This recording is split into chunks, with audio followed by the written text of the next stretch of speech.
भूर्भुवः स्वः तत्सवितुर्वरेण्यं भर्गो देवस्य धीमहि धियो यो नः प्रचोदयात्. Om Shanti Shanti Shanti. This is video number 3 on Panchadasi of Bharti Tirtha Vidyarnaya. Enquiry into the 5 elements. Pancha Mahabhuta Viveka Prakarana. First point is the triple method. It is the aim of the Panchadasi to establish the doctrine of the non-dual self through scriptural testimony, logical reasoning and intuitive experience.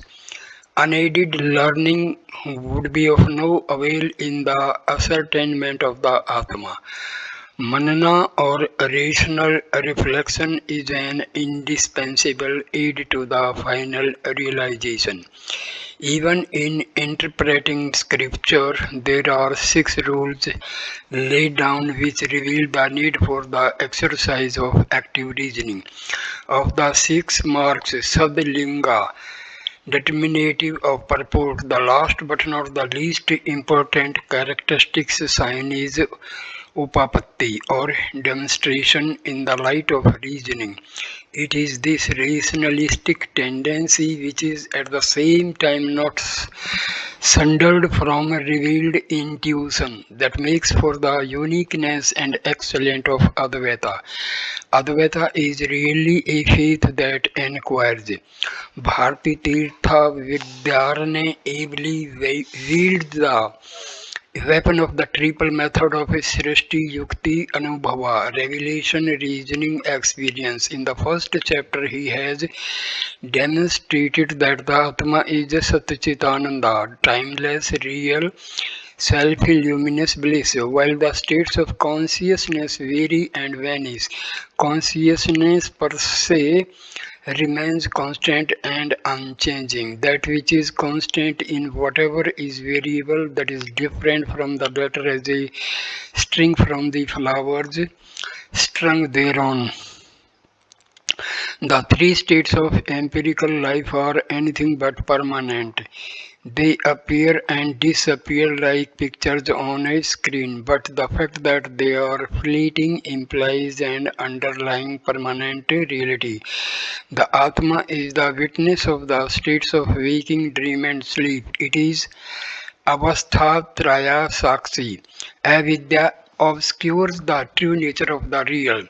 The self is confounded with the not self, the noumenal with the phenomenal, the eternal with the ephemeral. But as the reed is separated from the munja grass, the Atma can be discriminated from the obscurations of avidya. The materialist Charvaka considers the group physical body to be Atma, gross physical body to be the Atma. By some of the Charvakas, the sense organs are held to be the self. All of them mistake the non-real for the real. The Atma is not an epiphenomenon, an appendage of the body. It is neither a bundle of bones nor a mental process, neither a colony of cells nor a system of electrons, etc. However much the scientist may try to modify his conception of matter and interpret it in terms of force and energy, electrons and protons, he will not be able to bridge the gulf that yawns between matter and spirit. The self is not molecular motion or radioactivity. It is not only metaphysical but also metapsychical. However subtle mind may be, it is also material. Mind, like matter, is subject to origination and destruction and is sublated in the experience of deep sleep. That which comes into being at one time and goes out of existence another cannot be the absolutely real. The psychophysical organism is a superimposition upon the Atma and is a product of avidya. The theory that identifies the self with Anandmaya cannot be sound. It In samadhi, avidya is dispelled, and in sleep it becomes the object of cognition, hence it cannot be the Atma. The three bodies are not co-present with the Atma, and the Atma is not co-absent them. The self is contradicted by experience, for it is of the very nature even of him who contradicts. It is Dehatraya Vilaksana. Other than the three bodies, the causal, the subtle, and the gross, which are but unreal adjuncts to it. The real is non-dual. In the second chapter, Panch Mahabhutas Viveka Bharti Tirtha Vidyarnaya follows up the same argument and demonstrates that the real is not the objective world, a product of the elements. Just as the Atma, which is mistakenly called the individual self, is neither the triple states of experience nor the three bodies, so also Brahma, which is wrongly characterized as the objective self, is neither an offshoot of elements nor a compound thereof. Bharti Tirtha Vidyarnaya bases the argument and the conclusion of the second chapter on the scriptural text which says that in the beginning Sat existence alone existed, one only without a second. Sadeva Somaya idam agra asit ekam eva advitiyam. The Upanishad passage proclaims that prior to creation all this existed as the non-dual Satya.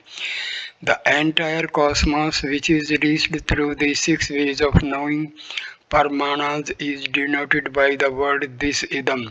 The five elements with their distinctive properties, the cognitive and conative senses with their respective functions, the Antahakarana internal organ with its power of direction and control. All these are modifications of Maya, products of Prakriti. Mind is also material, psychics is inverted physics. The doctrine of behaviorism, though absurd to a large extent, is not without a modicum of truth. A scripture puts it, the manas is material, earthy, the prana is sustained by water, and speech is of the nature of light. The gross and the subtle universe is an illusory imputation on the Sat. It is a transfiguration vivarta of the real. Prior to the creation of this non-real superimposition, there was only the Sat, one without a second. Third point, the real relationless. The real is relationless. The Sat has neither external relations nor internal differentiations. It is unrelated to anything, for there is nothing else with which it can be related. Relations cannot be real, since they can be neither of the nature of things nor of the nature of attributes. Were relations of the nature of things, there would be nothing to be related. If they are regarded as attributes, then these attributes must either be identical with or different from the things. If they are identical, then we are landed in the former alternative. If they are different, we must have a new relation between the thing and the ultimate, which is itself a relation, and this will involve us in the process of infinite regress. Omnis determinio est negatio. All determination is negation. The self, which is the most perfect being, cannot be delimited by determination and relations. To limit it is to finitize it. It has nothing of a like kind or of a different kind, and has no internal verity. A A tree, for example, has the internal variety of foliage, flowers, and fruits, has the relation of similarity to other trees and of dissimilarity to objects of different kind of like stones. The Sat has no other thing which is similar to it or dissimilar to it, and has no internal differentiation. That the real is devoid of differences is asserted by the three words of scriptural passage: Ekam Eva Advitiyam, one only without a second. The Sat has no internal modes, for it is Satya has no internal modes, for it is not a whole of parts. Parts can be attributed only to the inert matter. The Sat is pure consciousness, Suddha Chaitanya. It is the indivisible unitary principle. Assuming that it is a whole of parts, we must inquire whether the parts are intelligent or inert. If they are intelligent, are they different or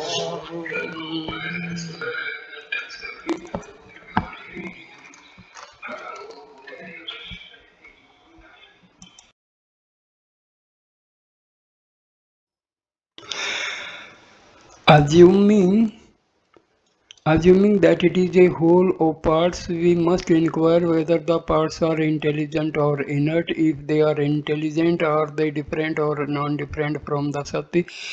They cannot be different, for the scriptural text which proclaim the one reality would then become invalid. If they are non-different from Brahman, they cannot be related to each parts to the whole. If the parts are held to be inert, then the Sat which is constituted by the parts must also be inert. That which is inert is subject to origination and decay, and hence cannot be Sat or real. This leads us to the absurd position of stating that the Sat is Asat, a glaring case of self-contradiction. The real is not a one in many and identity in difference. It cannot even be said that name and form are constituents of the Sat. The name Sat which is attributed to the real is for empirical purposes, for instruction which is through mortal words. Satta or Supreme Being is the highest category that the human mind can grasp.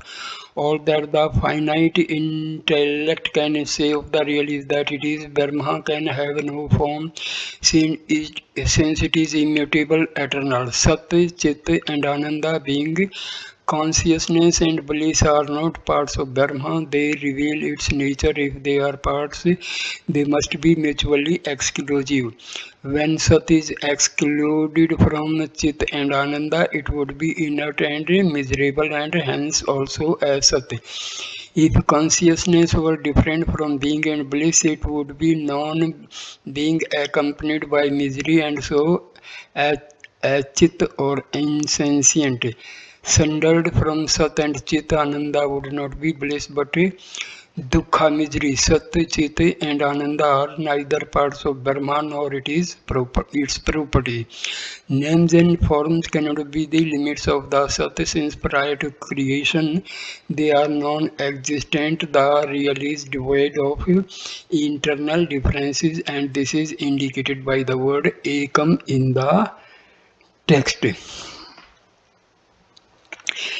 If particulars are only realia, there would be many reals of the same kind. The Sat cannot be many, for it would contradict the conclusions of scripture. If the Sat is really manifold, is it limited or unlimited? A limited real cannot be Sat, and an unlimited real can only be one. With determinations, the Sat cannot be. Without determinations, a plurality of reals cannot exist on the analogy of the three states, which we cannot argue that there are three reals corresponding to them. On account of Maya, the Sat appears to be split and divided, but reality it can have no other akin to it. It has no difference of the same kind. This is conveyed by the word eva, indicating emphasis. The Sat has no contradictory instance. Contradiction is mutual negation. The non-existence of pot in cloth and the negation of cloth by pot are cases of anyo, anyoya bhava, mutual exclusion. That in which there is the negation of another thing is the locus or anuyogi of that negation, and that of which there is negation is the partiyogi or the counter entity of negation. The cognition of non-existence, abhava, can result only from the knowledge of the anuyogi and Partiyogi. To say that there is the non-existence of pot in the cloth, we must possess a knowledge of the pot and the cloth, both of which must be real. The counter entity of the Sat is Asat or unreality, like the son of a barren woman or the horns of a hare. An unreal entity cannot be the Partiyogi of anything real. The Asat is incapable of being the counter entity of the Sat. There can be no opposition to the Sat of a non-existent and unreal thing. The word Asat may be taken to mean the gross and subtle universe, and it may be contended that the world is existent and so capable of being the Partiyogi of the Sat. This contention will not bear scrutiny, since Maya and its effect are like the objects of a dream and reflection in a mirror. Though non-real, they appear, but appearance is not reality. Subspecies aeternitis, the effects of Maya with their causes are unreal. From the standpoint of the real, they are non-existent abhava. Hence, there can be no entity different from and opposite to the Sat. The self has no heterogeneous difference, as well as this is asserted by the word Advaita and Upanishadic text. The Sat is one without a second. It has no genus. It possesses no properties, and it is unrelated to anything else.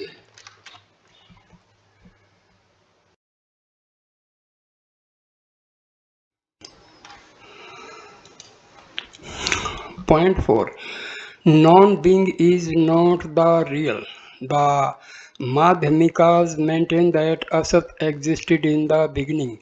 Non-being is the source and solace of this world. The cosmic process is like an illusory wheel of fire, incapable of grasping the supersensuous and the supra-rational, dependent solely on inferential reasoning and discarding the intuitions of scripture. The nihilists concede that everything is void. They fail to recognize that there can be a real beyond the reach of speech and mind.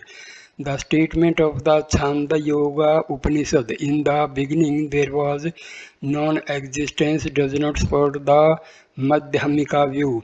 What is declared here is not that non-being is the parent of the world. The text simply means that the world of names and forms was not existent, that is, remained undifferentiated before creation. When it is said that non-being existed, does it mean that non-being is related to the real, or that it is itself real? In other cases, we are faced with a contradiction. Unreality cannot be associated with reality, and nor can it be itself real. Light can be neither dark nor coordinated with darkness. The Sat and Sunni are diametrically opposed to each other. The world of names and forms is a superimposition on the Sat. If the nihilist assert that the non-being is also a superimposition on the real, then he falsifies his own theory that nothingness is the ultimate category.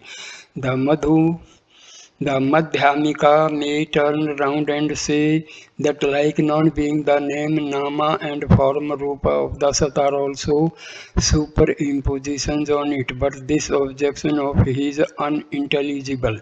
The Sat has neither name nor form. Supposing that they are superimpositions on what are they superimposed? Are they superimpositions on the Sat or on the Asat or on the world? The Sat cannot be their locus. The name and forms of a thing are not superimposed on itself. The Nama and Rupa of silver are superimposed not on itself but on the nacre. The Asat cannot be the locus, for how can non-being be the substrate of anything? The world cannot be the locus of this superimposition because it is the effect and not the cause of the Sat. It cannot be maintained that the name and form of the real need not a locus whereon they can be superimposed. Nowhere do we see a delusion without a substrate. The theory of the Madhyamika that non-being existed was shown to involve contradiction. The Madhyamika now points out that even the statement Sat existed has serious discrepancies. Are Sat and existence two different categories or are they identical? If they are different, the doctrine of non-duality becomes false. If they are identical, then occurs the fallacy of idle repetition. Punyarukti. The Vedantin replies to this objection by saying that repetition is not uncommon in the assertions of man. Very often we use such expressions as he does a deed, he speaks a sentence, he wears his daily wear. To us who are accustomed to this kind of repetitive language, it is no fallacy on the part of scripture to instruct us in the same way as we talk. The next objection that the opponent raises is about the tense of verb used in the Upanishadic passage. The Sat existed in the beginning. How can there be a beginning for the real?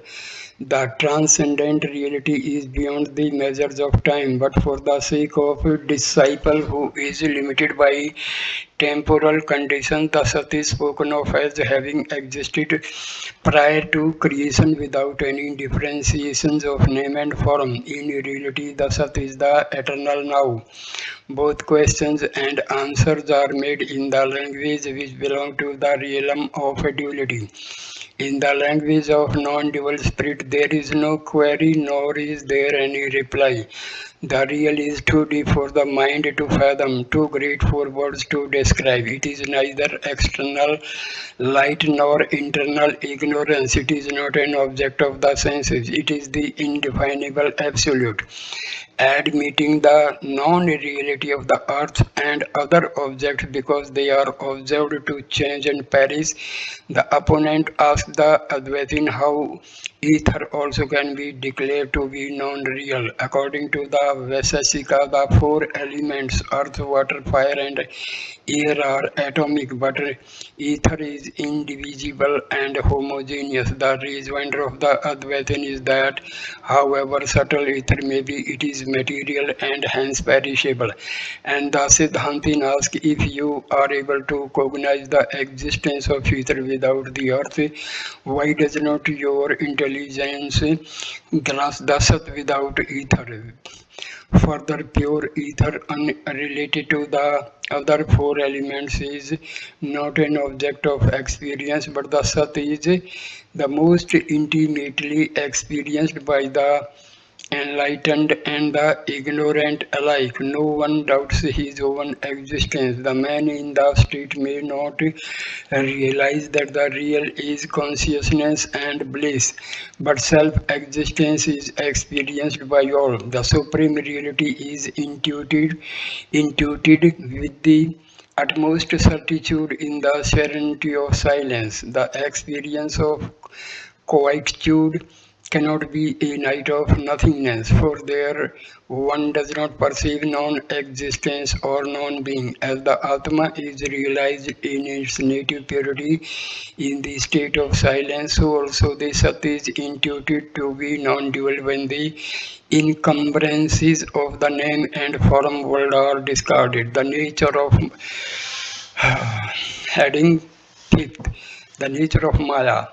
The world is the product of Maya, which is the power of Brahma. Maya is itself is devoid of reality and is inferred from its effect.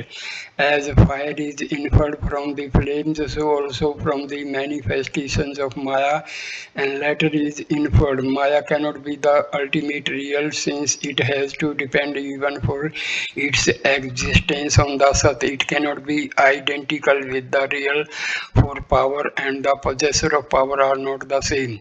Were the Shakti power identical with the Sat, then it would cease to be power or force as distinguished from the real.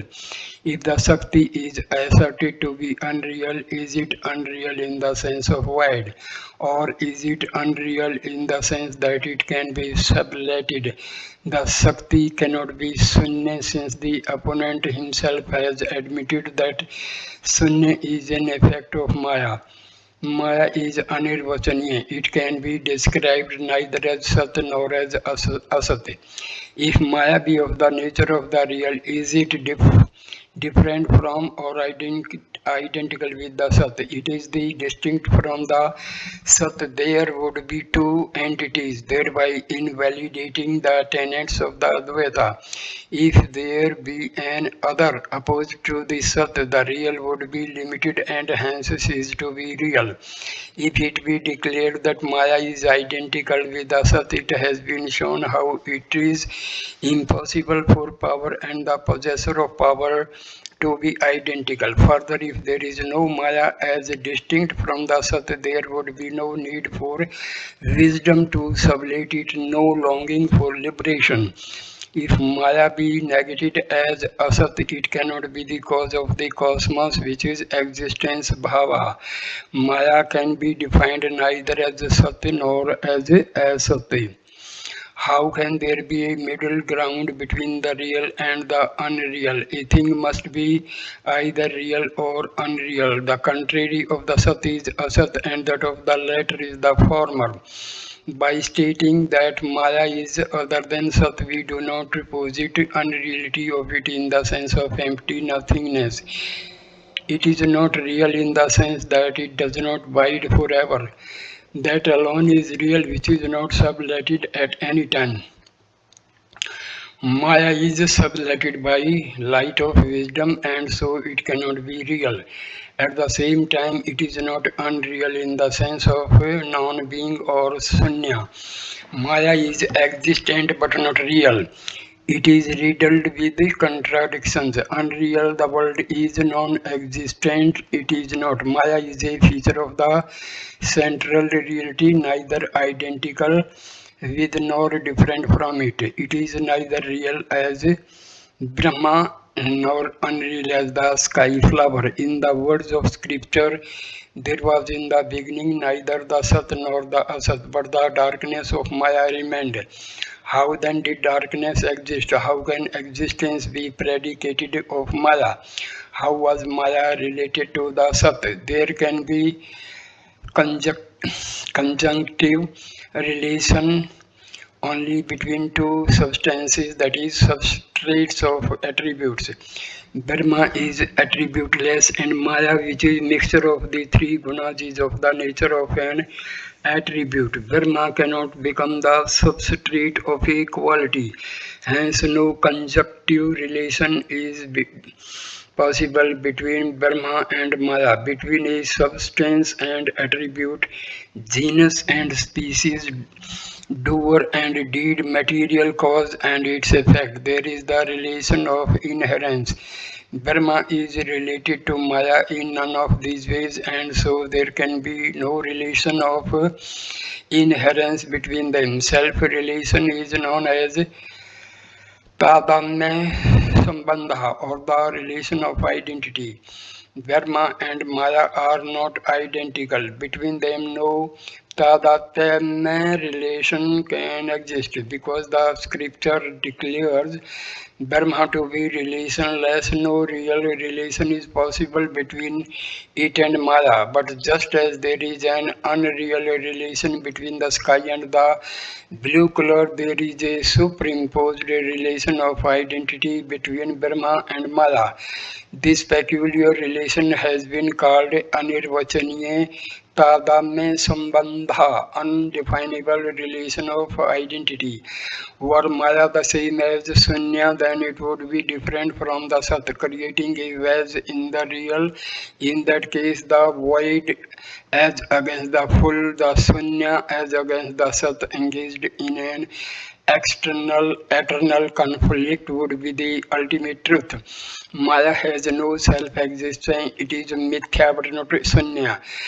Does Maya exist in the whole of Brahma or only a part thereof? It cannot cover the whole of Brahma since the Jnani's realization is of the Maya-less Brahma. If it is maintained that Maya occupies a part of the Brahma, then does the space occupied by nescience belong to Brahma as its part?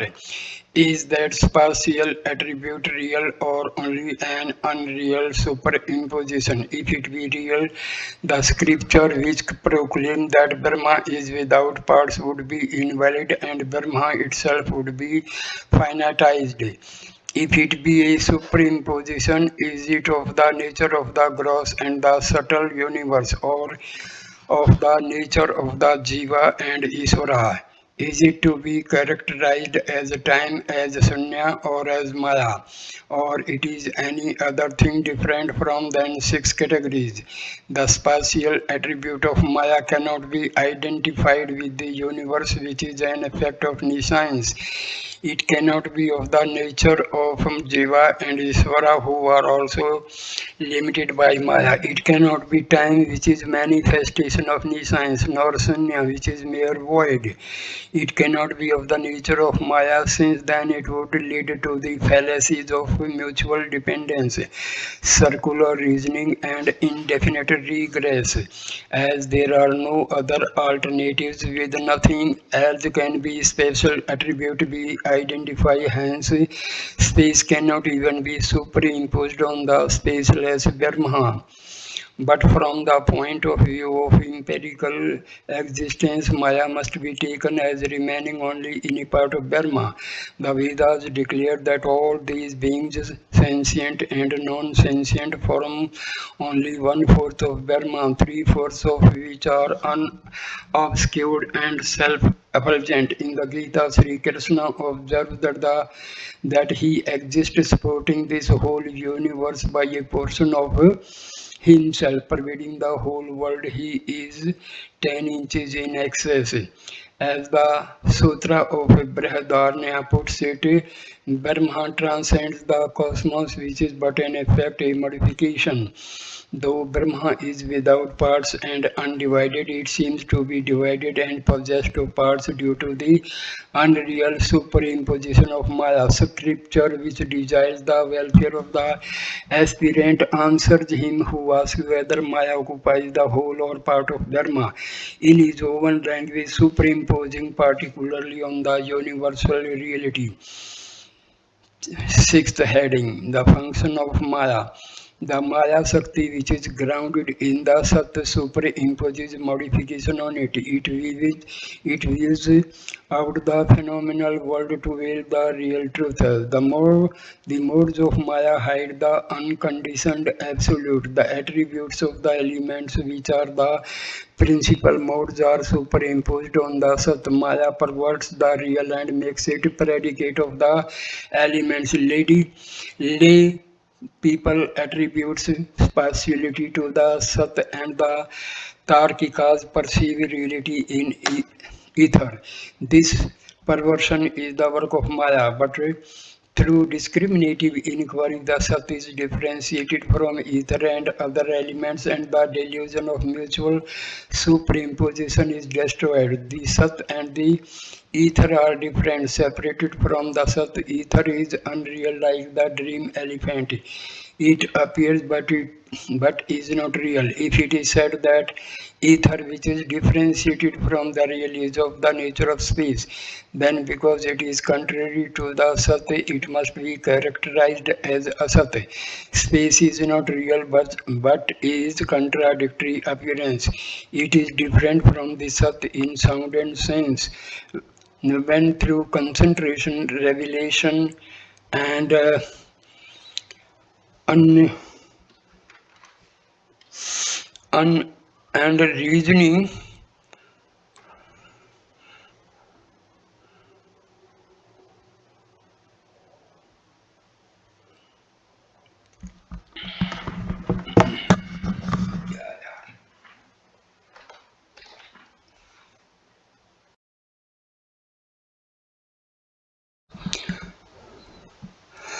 we discriminate clearly between ether and reality. Ether would cease to appear as real, and the Sat would no longer seem to be spatial.